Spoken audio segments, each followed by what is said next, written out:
The small coastal town of Pine Harbor was the kind of place where everyone knew their neighbors, where the sound of seagulls mixed with children's laughter, and where the salty air carried stories of those who lived by the rhythm of the tides. It was here that Lily and Thomas built their life together, a simple but beautiful existence filled with morning walks along the shore and evening conversations on their porch swing. Lily taught third grade at the local elementary school. She was the kind of teacher who remembered every student's birthday and kept a drawer full of small treasures for those tough days when a child needed extra encouragement. Her classroom walls were covered with sea creatures her students had painted, inspired by Thomas's endless ocean stories. Thomas had fallen in love with the sea long before he fell in love with Lily. As a marine biologist, he spent his days studying the delicate balance of ocean life, often taking research trips on the old but reliable vessel called the Horizon. His colleagues admired his patience and keen eye for detail, the way he could spot patterns in nature others might miss. When he wasn't working, he volunteered at the town's small aquarium, teaching visitors about protecting the waters that gave their community its livelihood. "I'll only be gone 2 weeks this time," Thomas promised as he packed his waterproof bag on that cool April morning. The research expedition was meant to track the migration patterns of a pod of dolphins that had been spotted unusually close to shore that spring. Lily wrapped her arms around his waist from behind, resting her head between his shoulder blades. "Bring me back one of those weird shells you always find," she said, trying to keep her voice light despite the familiar worry that accompanied each of his departures. Thomas turned to face her, tucking a strand of her copper hair behind her ear. "Always do, don't I?" he replied with a wink. He glanced at the collection displayed on their bookshelf. 13 strange and beautiful shells, one from each expedition since they had married. That evening, after driving Thomas to the harbor and watching the horizon shrink into the distance, Lily sat on their back deck grading papers and planning lessons for the coming week. The weather report on her radio mentioned clear skies for the next several days, perfect conditions for Thomas's research. 5 days later, Lily woke to the sound of her phone ringing at 3:17 a.m. The moment she heard the Coast Guard officer's voice, something inside her went still and cold. "There's been an incident," the woman said, her professional tone barely masking the gravity of her words. A sudden storm had formed offshore with almost no warning.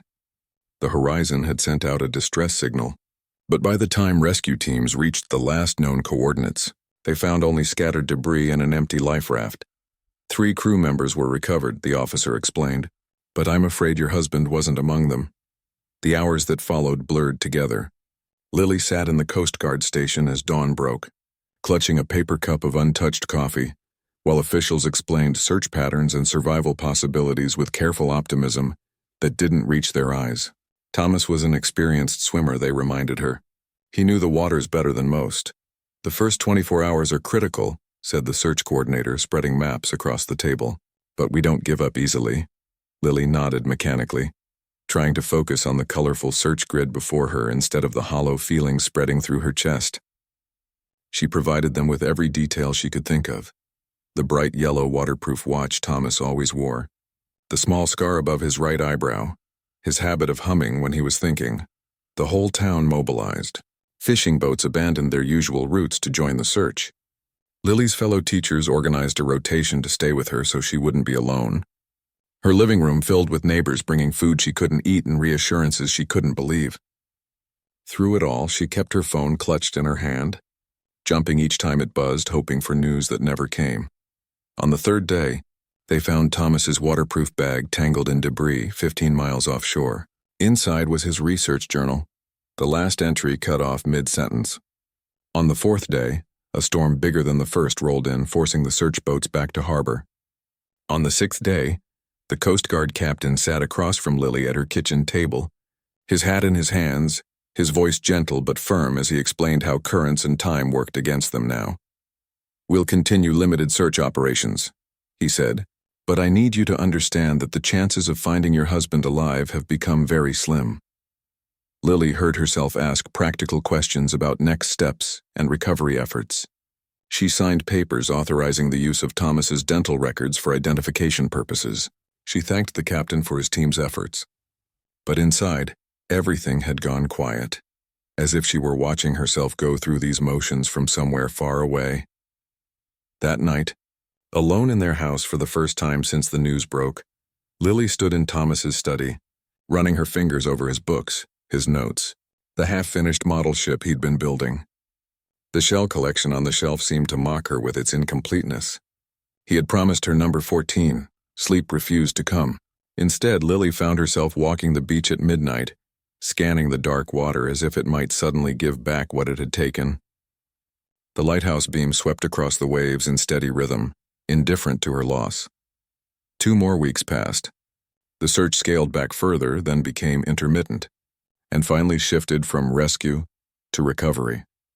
Lily returned to teaching because routine was the only thing keeping her upright, though her students' concerned glances and careful behavior around her were almost harder to bear than their usual chaos would have been. At night, she found herself setting 2 places at dinner before remembering. She caught herself saving funny stories to tell Thomas later, only to be hit again with the realization that later would never come. His toothbrush remained in its holder. His winter boots stayed by the door. Removing them felt too final, too much like acceptance. On the 1-month mark, the Coast Guard officially suspended the active search. The captain delivered the news himself, standing awkwardly in Lily's living room, explaining how they had covered over 8,000 square miles of ocean. "Sometimes the sea doesn't give us answers," he said gently. "I've seen it before." Lily nodded, thanked him again for everything, and closed the door. Then she slid down against it until she sat on the floor, letting the tears come fully for the first time. The legal process dragged on. Without a body, declaring Thomas legally dead would take years, the lawyers explained. Insurance companies had procedures, timelines, requirements. Lily filled out endless forms and attended meetings where people in suits discussed presumptive death circumstances while she tried to concentrate on breathing normally. Well-meaning. Friends suggested memorial services, but Lily couldn't bear the thought. A memorial meant admitting he wasn't coming back. Instead, she kept his side of the closet intact. She renewed his magazine subscriptions. She watered the tomato plants he had started in their small greenhouse. "It's normal," her sister explained on the phone. "You're in limbo.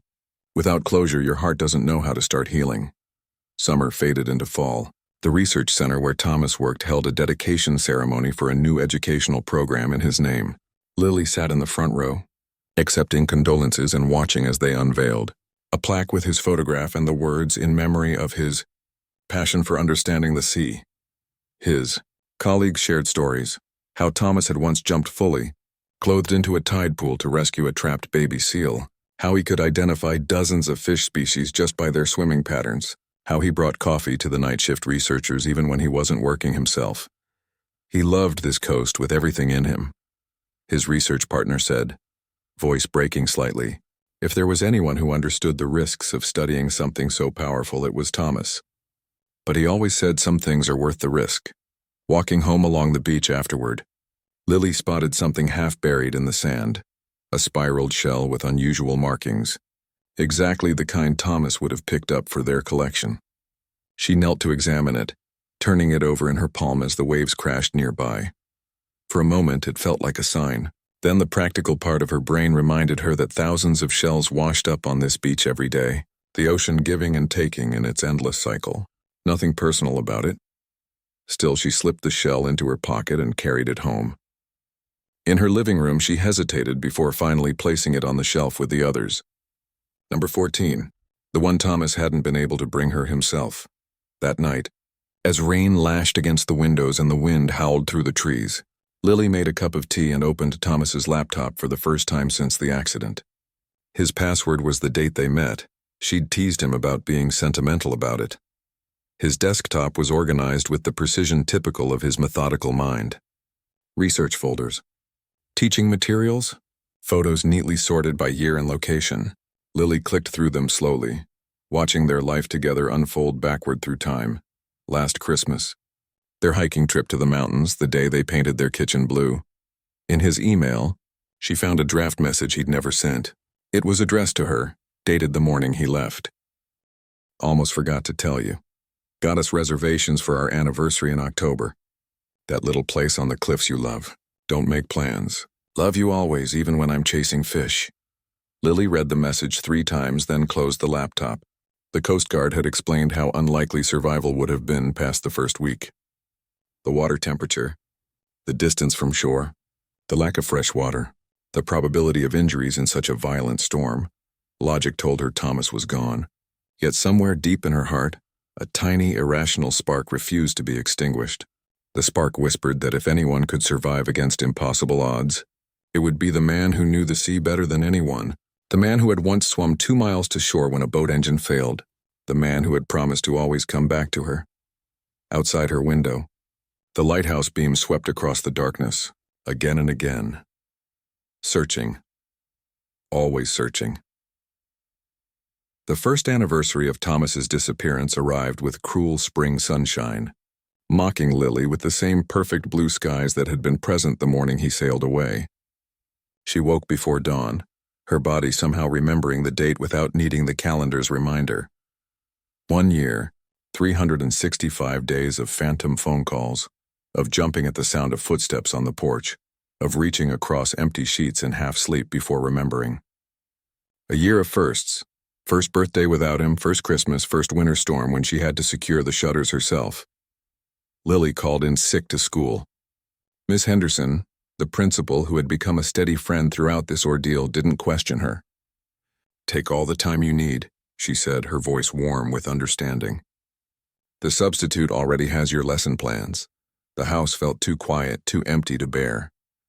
Lily pulled on her rubber boots and a sweater that had once belonged to Thomas, its sleeves hanging past her fingertips, and headed toward the shore. The morning fog hung low over the beach, transforming familiar landmarks into hazy ghosts. She walked until her calves ached, past the rocky point where they used to watch seals, beyond the tide pools where Thomas taught neighborhood children about marine ecosystems. At the farthest end of the beach, where few people ventured, stood the old lighthouse keeper's cottage, abandoned years ago when the lighthouse was automated. Thomas had often talked about how wonderful it would be to restore it someday. Another dream the sea had swallowed. "I don't know how to do this," Lily whispered to the empty air, her words carried away by the wind. "I don't know how to keep living when half of me is missing." A seagull cried overhead, its lonely call echoing her thoughts. Lily sank onto a driftwood log, letting the tears come. Out here, with only the waves as witnesses, she didn't have to be strong. Didn't have to reassure everyone that she was doing better or taking it day by day or any of the other phrases she'd learned to recite. She pulled from her pocket the last photo taken of Thomas standing on the deck of the Horizon, his hair wild from the wind, eyes crinkled with laughter as he held up a strange-looking fish for the camera. The edges of the photo were worn from constant handling. "They want me to have a memorial for you," she told his smiling image. "They think it will help me move on. But how can I say goodbye when I don't know for certain you're gone?" The tide was coming in now, waves creeping higher up the sand. Lily watched as the water erased her footprints, wiping away the evidence of her passage just as time was trying to erase Thomas from her life. She wasn't ready. Maybe she never would be. The town had been kind, almost unbearably so. Casseroles appeared on her doorstep for months. The hardware store owner refused to let her pay for supplies when pipes froze last winter. Her students made cards filled with wobbly handwriting and earnest wishes for her to feel happy again.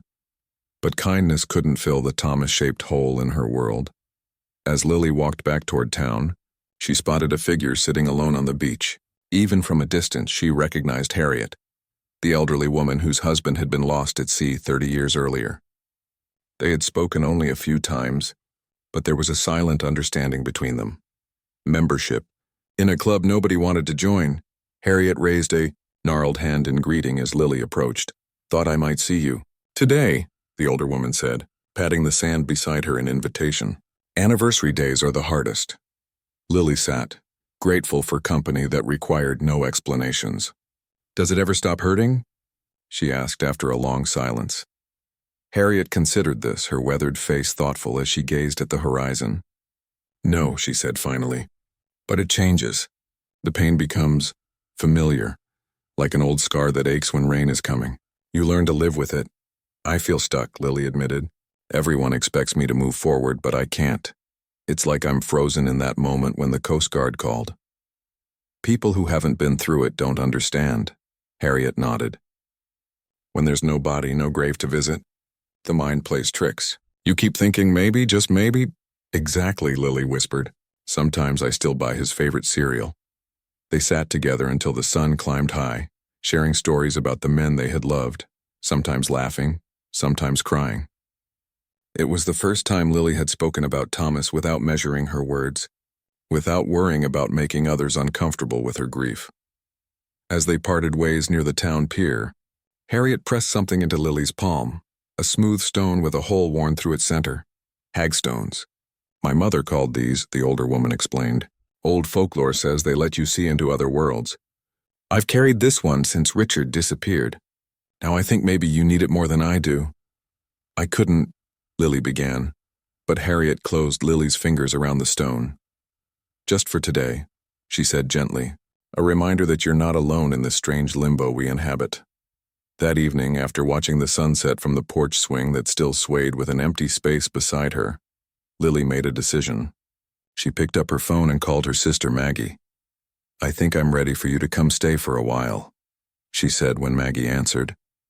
The relief in her sister's voice was palpable. Maggie had offered countless times to visit, to help, to simply be present. But Lily had kept her at arm's length, unwilling to let anyone into the fragile bubble of denial she'd constructed. I'll be there tomorrow, Maggie promised. Just say the word if you change your mind. But Lily didn't change her mind. When Maggie's car pulled into the driveway the next afternoon, the sisters held each other for a long time, neither speaking. Words weren't necessary between them, never had been. Maggie didn't try to fix things. She didn't suggest throwing away Thomas's belongings or redecorating to freshen the place up. Instead, she simply shared the space, washing dishes while Lily cooked, working on her laptop while Lily graded papers, watching old movies together in comfortable silence. I got a letter from the lawyer, Lily said one evening, 2 weeks into Maggie's stay. They're starting the process to have Thomas declared legally dead. Maggie set down her mug of tea. How do you feel about that? Like I'm betraying him, Lily admitted. Like I'm giving up. You're not giving up, Maggie said firmly. You're acknowledging reality. There's a difference, but what if... Lily? Maggie's voice was gentle but firm. It's been a year. You know what the Coast Guard said about survival chances? The legal declaration doesn't change what you believe in your heart. It just allows you to handle practical matters. Deep down, Lily knew her sister was right. The frozen bank accounts, the mortgage in both their names, the insurance policies, these things couldn't remain in limbo forever. Life, with all its mundane details, insisted on continuing. The following Monday, Lily asked Principal Henderson for a meeting. I'd like to start the Marine Science Club Thomas and I talked about, she told her. For the students, using some of the curriculum he developed. The principal's eyes widened with surprise, then softened with understanding. I think that would be wonderful. We could apply for that education grant to fund it. For the first time in months, Lily felt a flicker of purpose. That evening, she opened the box of Thomas's research materials she'd hidden in the back of the closet, unable to face them until now. His neat handwriting filled notebook after notebook, observations, lesson plans, sketches of marine life. His passion leapt off every page. This is how I keep you alive, she whispered, tracing his familiar handwriting. By carrying on what mattered to you. With Maggie's help, Lily cleared out the spare bedroom that had become a storage catch-all, transforming it into a workspace for planning the Marine Club. They hung maps of ocean currents and posters of sea creatures. They built shelves for Thomas's reference books and specimen collections. As they worked, Lily shared stories about Thomas, not just the tragic end, but the vibrant life before. How he would name the stray cats that wandered the neighborhood after famous scientists. How he could identify every constellation in the night sky. How he sang off-key in the shower every morning. I've missed hearing you talk about him, Maggie admitted, helping Lily hang a framed photo of Thomas with his research team. For a while it was like you were trying to erase him because remembering hurt too much. I think I was, Lily said quietly. But that just hurt in a different way. As spring bloomed into summer, Lily found herself breathing easier. The crushing weight of grief hadn't disappeared, but it had shifted somehow, becoming something she could carry without being flattened by it. She still had bad days, moments when grief ambushed her in the cereal aisle or when she found one of Thomas's socks in the dryer. But increasingly, there were good days too. The Marine Science Club launched with 12 eager students who met after school twice weekly. Teaching children about Thomas's passion gave Lily a connection to him that felt alive and evolving, rather than frozen in the past. On what would have been their wedding anniversary in October, Lily drove to the cliffs where Thomas had made reservations for a celebration they would never share. She brought a picnic basket and his favorite blackberry wine. As sunset painted the sky in shades of gold and pink, she raised her glass to the horizon. "I'm trying," she told the setting sun, imagining her words reaching wherever Thomas might be. "I don't know if I'll ever stop looking for you every time the door opens, but I'm trying to live in a way that would make you proud." The second anniversary of the accident approached with less dread than the first. Lily decided to do something that had seemed impossible before. She invited friends and family to the beach for a memorial service. Not a funeral, she was careful to explain, but a celebration of Thomas's life and the joy he had brought to so many. They gathered at dusk, forming a circle in the sand. Each person held a paper lantern. One by one, they shared memories of Thomas. Funny stories, moments of kindness, the impact he'd had on their lives. Lily listened, amazed at how many lives he had touched in ways she hadn't even known. When everyone had spoken, Lily stepped forward, her voice steady despite the tears in her eyes. "Thomas once told me that in some cultures, they believe a person dies two deaths," she said. "First when their body dies, and second when their name is spoken for the last time." She looked around the circle of faces illuminated by lantern light. "As long as we remember him, as long as we speak his name and tell his stories, a part of him remains alive." Together they lit the lanterns and released them, watching as they rose into the darkening sky, becoming new stars in the night. As her lantern drifted upward, Lily whispered words meant for Thomas alone. "Wherever you are, I hope you know I'm carrying you with me, always." 3 years after the accident, Pine Harbor had settled into its familiar rhythms. The seasons changing with predictable certainty. Summer tourists came and went, locals prepared for winter storms, and life continued its steady march forward. For Lily, time had become less of an enemy and more of a companion, carrying her gently from one day to the next. The Marine Science Club she had started in Thomas's memory had grown beyond her wildest expectations. What began with 12 children now included over 30 students from across the district. Meeting 3 times a week in a dedicated classroom the school board had approved after seeing the program's success. The walls were covered with the children's artwork, colorful depictions of ocean, ecosystems, and marine conservation posters, alongside Thomas's original sketches and teaching materials. "Mrs. Rodriguez says my daughter won't stop talking about becoming a Marine," biologist, a parent told Lily after one meeting, as children filtered out of the classroom with seashells and activity sheets clutched in their hands. "Before your club, she was afraid of the water. Now she's begging for swimming lessons." These moments felt like small victories, proof that something beautiful could grow from tragedy. Each child who developed a love for the ocean kept a piece of Thomas's passion alive in the world. The legal process of declaring Thomas dead had finally concluded 6 months earlier. The stack of documents Lily signed felt like the closing of a door, but not in the devastating way she had feared. Instead, it marked a boundary between before and after, acknowledging what was lost while creating space for what might still come. The insurance money remained mostly untouched in a separate account. Using it felt wrong somehow, as if she would be profiting from Thomas's absence. Eventually, she decided to use a portion to establish a small scholarship for local students pursuing marine sciences. The first recipient had been chosen last month, a bright, determined girl whose college application essay described midnight tide pool explorations and dreams of protecting endangered coral reefs. On a crisp autumn morning, Lily sat at her kitchen table grading science quizzes when her phone rang. It was Victor Henderson, the principal, calling with an unexpected proposal. "The school board approved funding for a full-time environmental science position," Victor explained. "We'd like you to consider taking it on, building a curriculum around the work you've done with the Marine Club, but expanded for all grade levels." The offer caught Lily by surprise. She had been comfortable in her role as a third-grade teacher, the familiar routine providing stability during the most difficult years of her life. But the thought of developing something new, something that honored Thomas's legacy, while creating her own path forward, stirred something inside her that felt remarkably like excitement. "Can I think about it?" she asked. "Take all the time you need," Victor assured her. "This position was practically created with you in mind." After hanging up, Lily walked to the wall calendar where she still tracked the days, a habit from when she had counted each 24 hours without Thomas. 3 years and 4 months since the accident.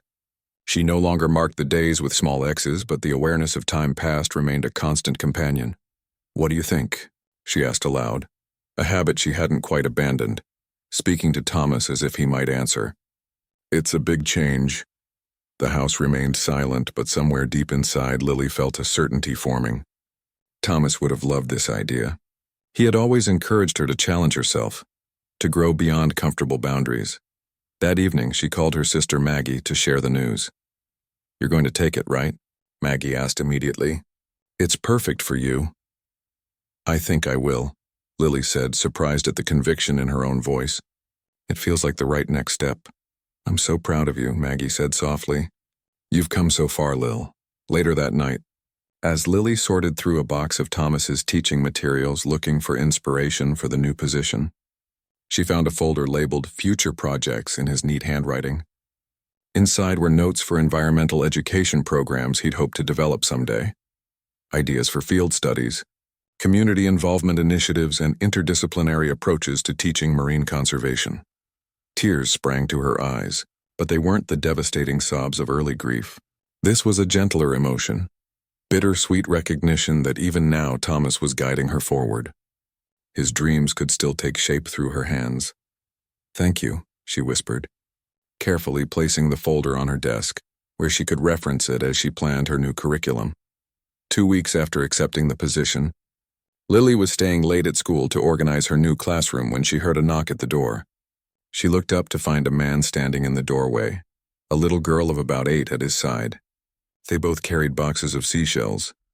"Sorry to interrupt," he said with a friendly smile. "Abby and I heard about your collection drive for the touch tank project. We found these at Crescent Beach last weekend and thought you might be able to use them." Lily recognized them vaguely. The man was Rick Carson, whose daughter was in 2nd grade.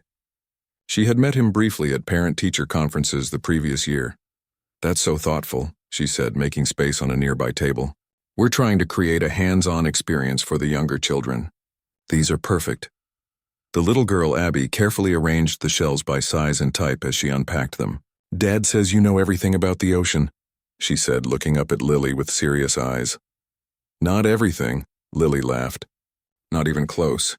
But I love learning about it." "Me too," Abby nodded solemnly. "Especially octopuses. They're super smart."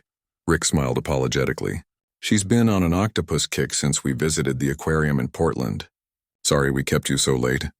"No need to apologize," Lily assured him. "This is exactly why I'm here." After they left, Lily found herself smiling.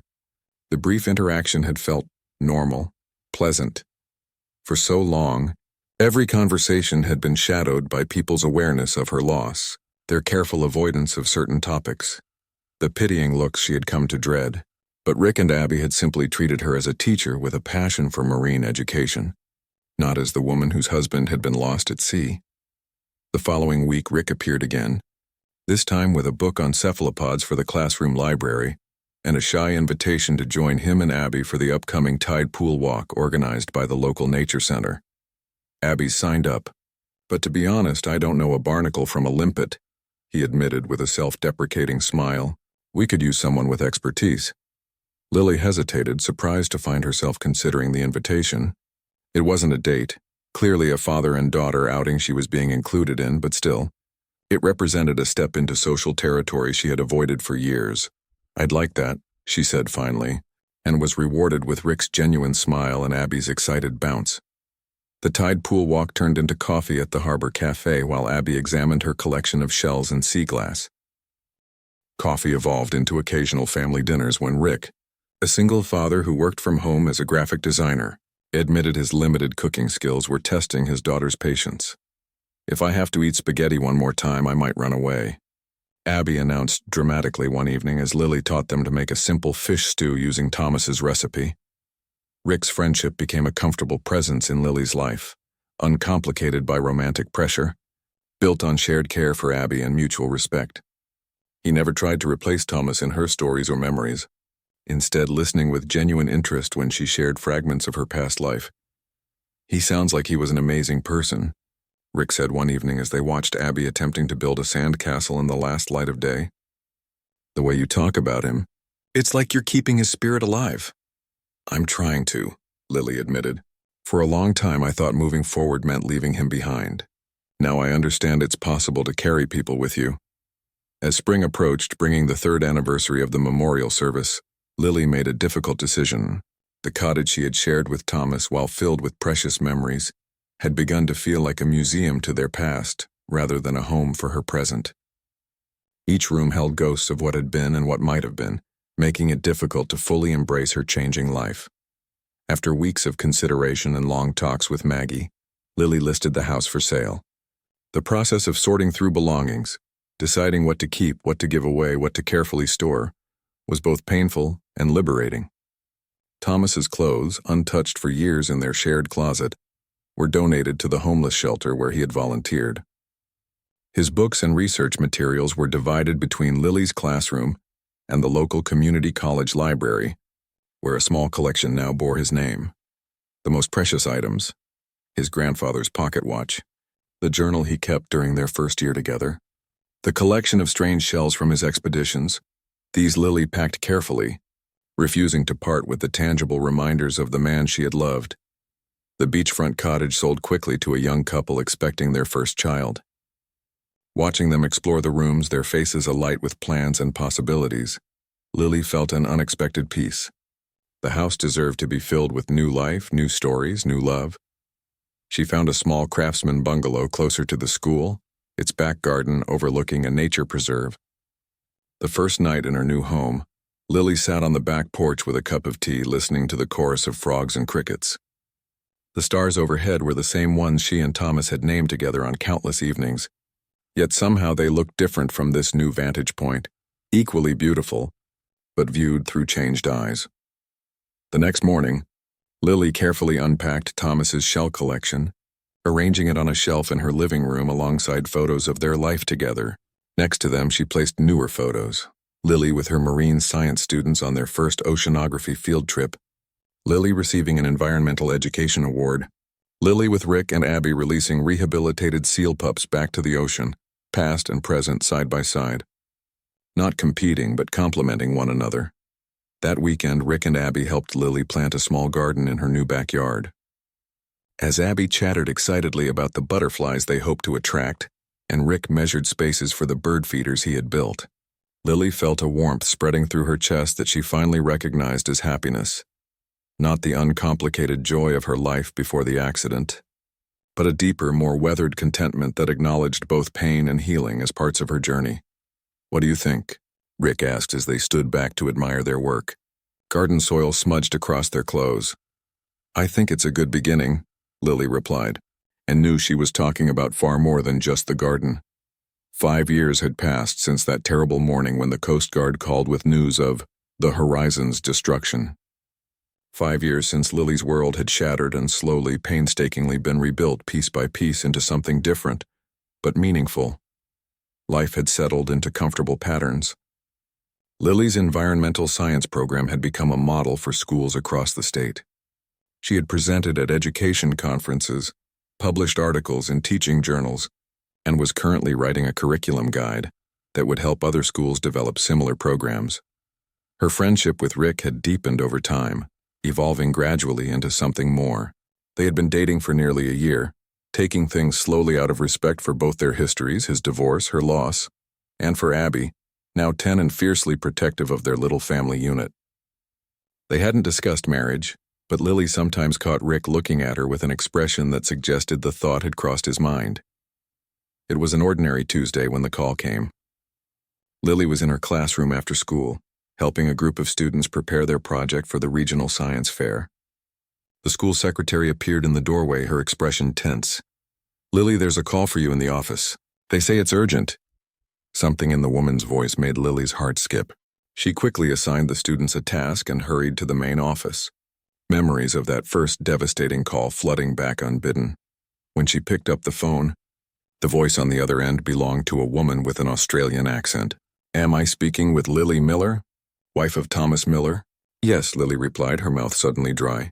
No one referred to her as Thomas's wife anymore. Those days were part of her past. "My name is Dr. Alexandra Bennett. I'm a neurologist at Brisbane General Hospital in Queensland, Australia."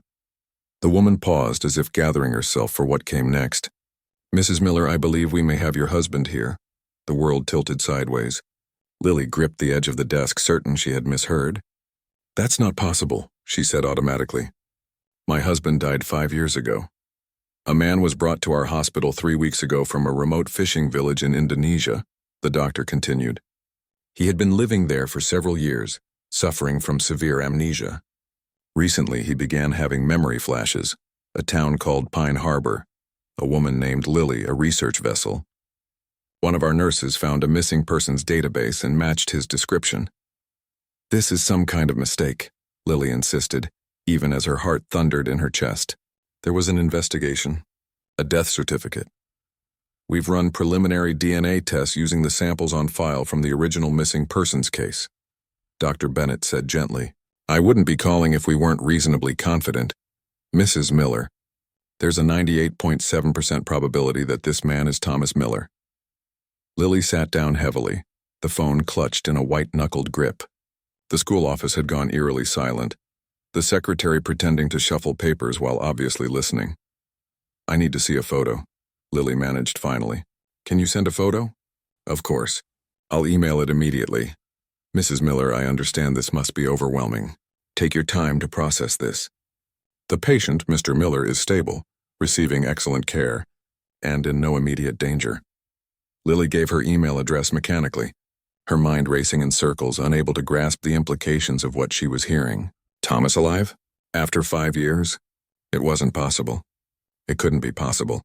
And yet, she returned to her classroom on unsteady legs, told the waiting students that something had come up and they needed to pack their projects away early. Her hands shook as she gathered her belongings, checking her phone every few seconds for the promised email. It arrived as she reached her car, a message from Dr. Bennett with an attachment. For long moments, Lily couldn't bring herself to open it. If it wasn't him, the disappointment would be crushing. And if it was him, everything would change in ways she couldn't begin to imagine. Finally, she tapped the attachment. The photo loaded, a thin man with a beard lying in a hospital bed, eyes closed. His hair was longer, his skin deeply tanned and weathered. A jagged scar ran across his forehead that hadn't been there before, but the shape of his jaw, the curve of his nose, the set of his eyebrows. Lily's hand flew to her mouth as a strangled sound escaped her throat. It was Thomas. Older, changed, but unmistakably Thomas. The drive home passed in a blur. Lily moved on autopilot, her mind racing between disbelief, shock, hope, and fear. She called her sister from the driveway, unable to form coherent sentences at first. "Maggie," she finally managed. "Thomas is alive." After explaining everything to her sister, who reacted with appropriate shock and concern, Lily sat in her living room staring at the photo on her phone. She needed to call Rick, needed to explain, but what could she possibly say? Her husband, declared dead and mourned for 5 years, had somehow survived. He was on the other side of the world, damaged with only fragments of memory, but alive. The enormity of it was too much to process. That night, sleep refused to come. Lily tossed and turned, her mind churning with questions. How had Thomas survived the shipwreck? How had he ended up in Indonesia? Why hadn't he been identified sooner? What would happen now? By morning, one thing was clear. She needed to go to Australia. She needed to see him with her own eyes to confirm what seemed impossible. The next 2 days passed in a whirlwind of arrangements. Lily took emergency leave from school. She bought plane tickets that cost more than a month's salary. She had several long, painful conversations with Rick, who was stunned but supportively told her, "You need to go. You need to know." Maggie insisted on accompanying her. "You shouldn't face this alone," she said firmly, booking her own ticket despite Lily's protests. 72 hours after receiving Dr. Bennett's call, Lily found herself in a sterile hospital corridor in Brisbane, her sister at her side, her heart beating so hard she felt lightheaded. Dr. Bennett met them in a small consultation room. her expression compassionate but professional. She was younger than Lily had expected, perhaps in her early 40s, with kind eyes behind stylish glasses. "Before you see him, there are some things you should understand," she explained. "Mr. Miller suffered a severe traumatic brain injury, likely during the shipwreck. Based on what we've pieced together, he was rescued by Indonesian fishermen who found him clinging to debris. His identity documents were gone and he had no memory of who he was." "For 5 years?" Lily asked, struggling to comprehend. "He didn't know who he was for 5 years?" Retrograde amnesia can persist for extended periods, especially when combined with isolation and lack of familiar stimuli, Dr. Bennett explained. "He was taken to a very remote fishing village with no hospital, no internet, limited contact with the outside world. The villagers called him Laut, their word for sea. How did he end up here?" Maggie asked, holding her sister's hand tightly. "A marine conservation group visited the village. One of their doctors noticed signs of his old head injury and became concerned when the villagers explained his situation. They arranged for him to be transported here for assessment." Dr. Bennett paused. "About 2 weeks ago he began having memory flashes, fragments of his previous life. Your name was one of the first things he remembered." Lily closed her eyes, overwhelmed. "Does he know I'm coming? Does he know who I am?" "He knows his name is Thomas Miller. He knows he has a wife named Lily, but his memories are still fragmentary, more impressions than complete recollections. He's very anxious to meet you, but also frightened. This will be overwhelming for him too." "Can I see him now?" Lily asked, unable to wait any longer. Dr. Bennett nodded and led them down the corridor to a private room. She knocked gently, then opened the door. Thomas was sitting in a chair by the window, gazing out at the hospital gardens. He turned at the sound of the door and Lily's breath caught in her throat. Despite the changes, the new lines around his eyes, the scar on his forehead, the way his once muscular frame had become lean and wiry, it was undeniably him. His eyes, those eyes she had seen in her dreams for 5 years, widened as they fixed on her face. "Lily," he said uncertainly, his voice hoarser than she remembered but still achingly familiar. She stepped forward on shaky legs, distantly aware of Maggie and the doctor hanging back, giving them space. "Yes," she whispered. "It's me." Thomas stood slowly, his movements careful as though he wasn't entirely steady. They faced each other across 3 feet of hospital floor that somehow seemed both an unbridgeable chasm and no distance at all. "I don't remember everything," he said, his voice catching, "but I remember your face. I remember your voice. Sometimes I would hear it out on the fishing boats calling to me across the water." Lily couldn't speak past the knot in her throat. 5 years of grief and rebuilding, of learning to live without him, and now he stood before her, a ghost made flesh. "Can I—" Thomas hesitated, then extended his hand tentatively. "Can I touch you?" "To know you're real?" Lily nodded, unable to form words. His fingertips brushed her cheek with infinite gentleness, as if she might shatter or disappear. His eyes filled with wonder and confusion. "They told me it's been 5 years," he said quietly. "They told me I was declared dead." "We searched for months," Lily managed, tears spilling down her cheeks. "The Coast Guard, other ships, everyone. We never found any sign of you." Thomas's hand dropped back to his side. "I don't remember the storm. I don't remember being rescued. There are holes, big parts of me that are still missing." His gaze searched her face anxiously. "Dr. Bennett says you can help fill in the blanks." Lily nodded again, reaching out to tentatively take his hand. It felt both familiar and strange, the shape of it the same, but with new calluses, new scars. "We have time," she said softly, though her mind was already racing ahead to the complications waiting back home. Her job, her house, Rick and Abby, the life she had built that didn't include the man standing before her. "We'll figure this out together." In that sterile hospital room, with Australian sunshine streaming through the windows and the antiseptic smell hanging in the air, Lily held the hand of a husband she had buried in her heart years ago. Nothing about this moment made sense. Nothing about the future was clear. But one truth remained undeniable. Thomas Miller was alive, and everything she had known about her life had just changed forever. Lily stayed in Australia for 3 weeks, far longer than she had initially planned. Each day brought new discoveries, small moments of recognition mixed with the jarring realization that the man before her was both Thomas and Not Thomas. Familiar in his essence, but changed in countless subtle voices. Their conversations often took unexpected turns. Thomas would be describing his life in the Indonesian fishing village when he would suddenly pause, eyes distant, as a memory surfaced from their shared past. "You hate black licorice," he said one afternoon as they sat in the hospital garden. "You always picked it out of those mixed candy bags." Lily nodded, startled by the random recollection. "I still do." These moments gave her hope, proof that beneath the amnesia, the Thomas she had loved still existed. But other moments reminded her painfully of how much had been lost. When she mentioned their favorite beach where they used to watch the sunset, he looked at her blankly. When she referred to his parents, both gone now, he had no emotional response to their names. Dr. Bennett explained that this pattern was common with traumatic brain injuries and amnesia. "Memory isn't stored in one neat place like a filing cabinet," she said during one of their joint sessions. "It's distributed across the brain in complex networks. Some connections have been damaged while others remain intact." By the end of the second week, Thomas was cleared to leave the hospital. The medical team had done all they could. Now time and familiar surroundings might help restore more of his memories. The inevitable question loomed: what next? "I want to go home," Thomas said simply as they discussed options in his hospital room. "To Pine Harbor. Dr. Bennett says familiar environments can help." Lily took a deep breath.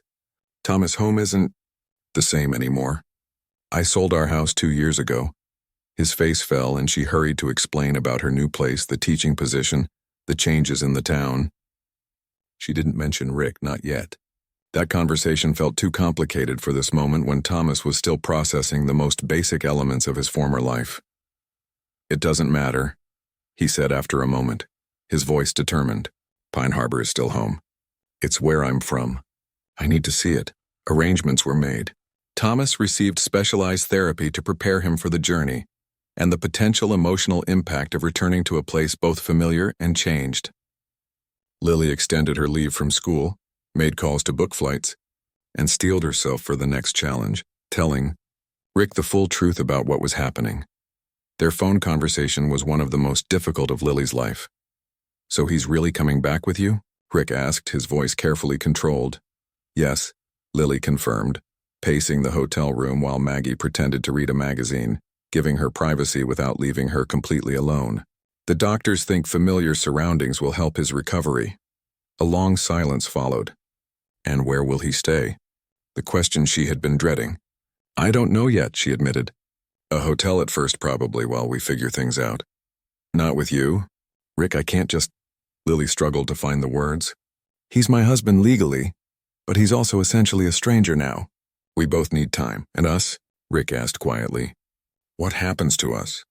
Lily closed her eyes, her heart aching. "I don't know that either. I wish I had answers. All I know is that I need to help him, and I need space to figure out what this means for everyone." Another silence. "Abby keeps asking when you're coming home," Rick finally said, his voice thick with emotion. "What should I tell her?" The thought of Abby, sweet, curious Abby who had carved a place in Lily's heart, brought fresh tears. "Tell her I miss her very much and that I'll be home soon, but things are complicated right now." Tell her sometimes life throws big surprises at us and we need time to figure them out." By the time they hung up, nothing was resolved. But Lily felt Rick's unspoken understanding. He had always been perceptive, always kind. Now those very qualities that had drawn her to him made this situation even more painful. The flight home was surreal. Thomas spent most of it looking out the window, occasionally pointing out cloud formations or asking Lily questions about changes in Pine Harbor.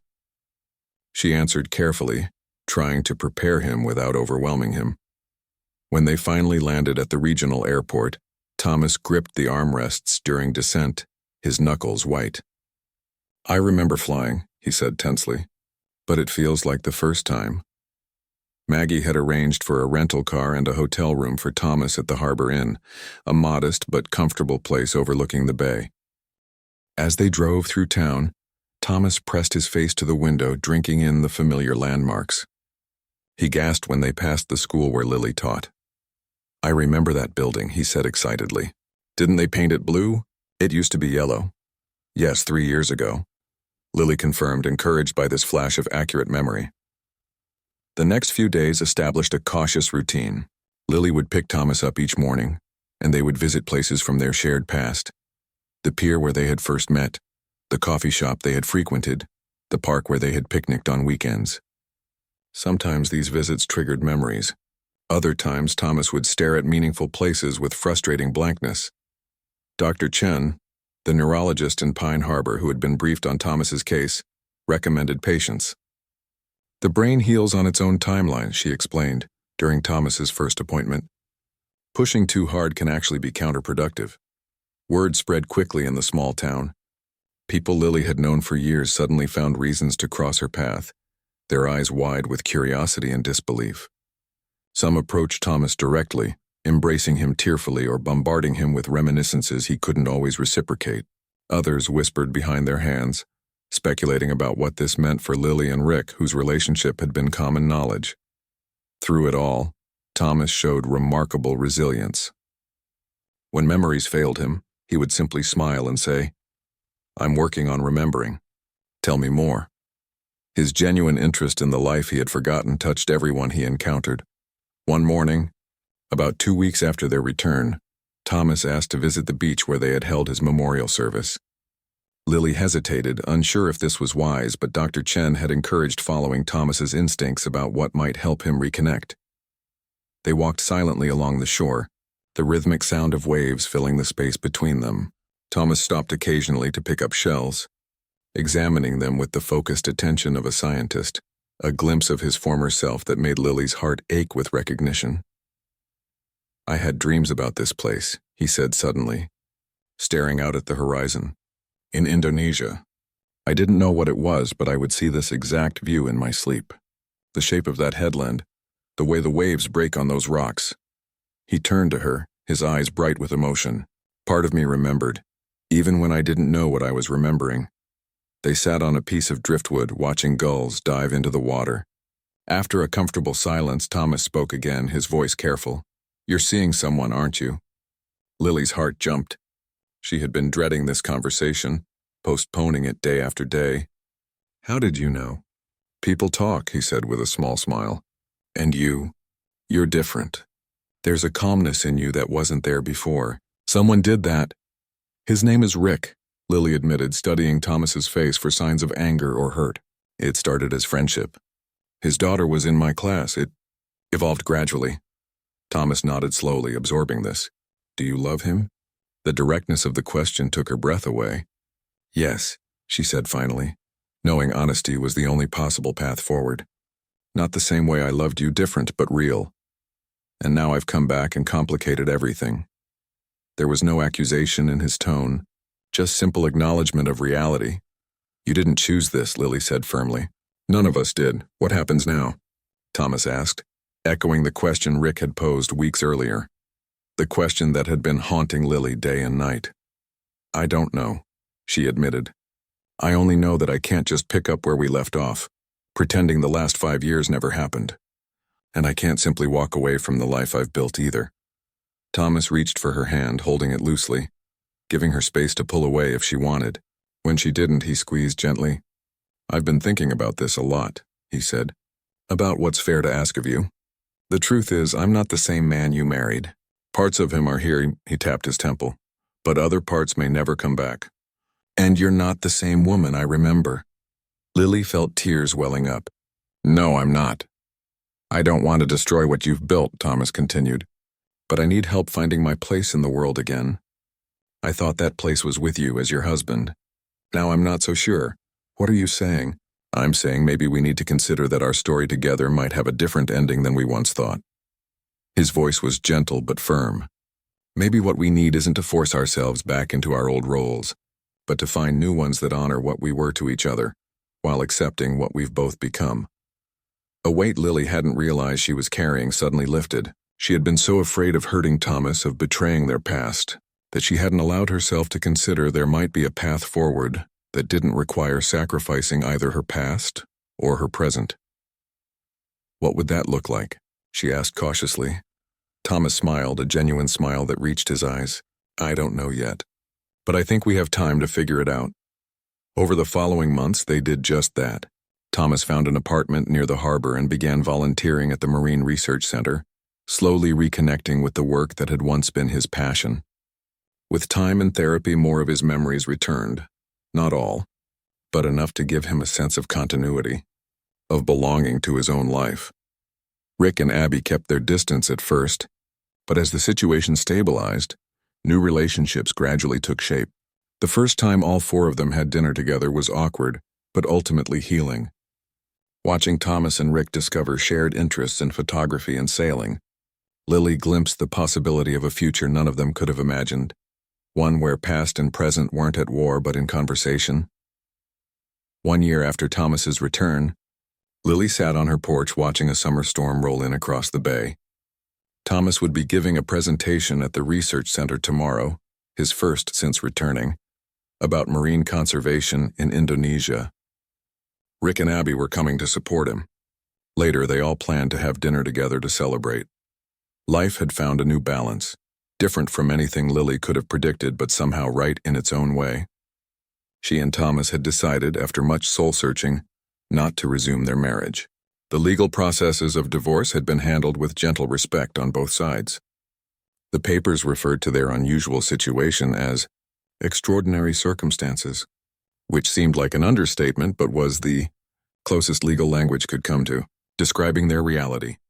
Lily's relationship with Rick had weathered the storm, growing deeper through the challenges they had faced together.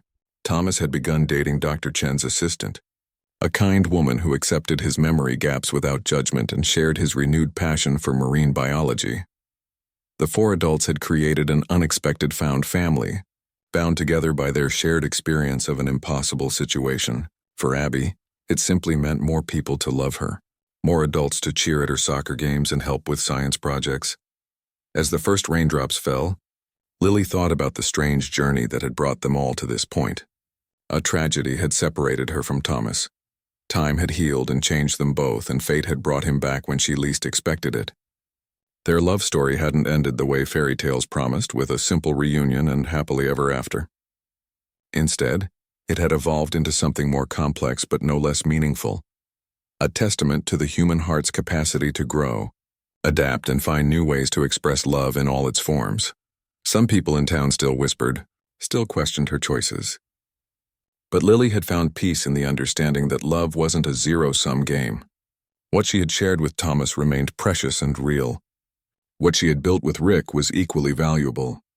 And the friendship that now connected all of them honored both relationships without diminishing either. The rain fell harder, drumming on the roof. Tomorrow would bring new challenges, new joys, new moments to navigate. But for now, Lily simply listened to the storm, grateful for second chances in all their complicated glory, and for the wisdom to recognize that sometimes the most beautiful endings aren't endings at all, but transformations.